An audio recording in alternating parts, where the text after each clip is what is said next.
So our first question is from Imran. Does washing below the chin until the boundary of the neck include in washing the face in wudu, or does washing it until the chin is sufficient? And what about the hairline if we have very narrow forehead? The face was not defined by the Quran and the Sunnah. And hence, we refer to what the Arabs understand from the word face.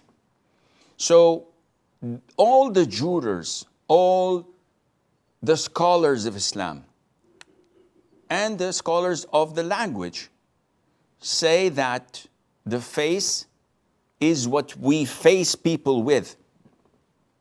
And they define it by the area from the place where the hair starts to grow until the end of the jaw, the lower jaw, and from the ear to the ear. This is the face. This is what we face people with. And this, of course, is for normal people. If someone's hairline is here or he's bald, we don't say to him, you have to wash your whole head. The norm is this area is where the hairline begins.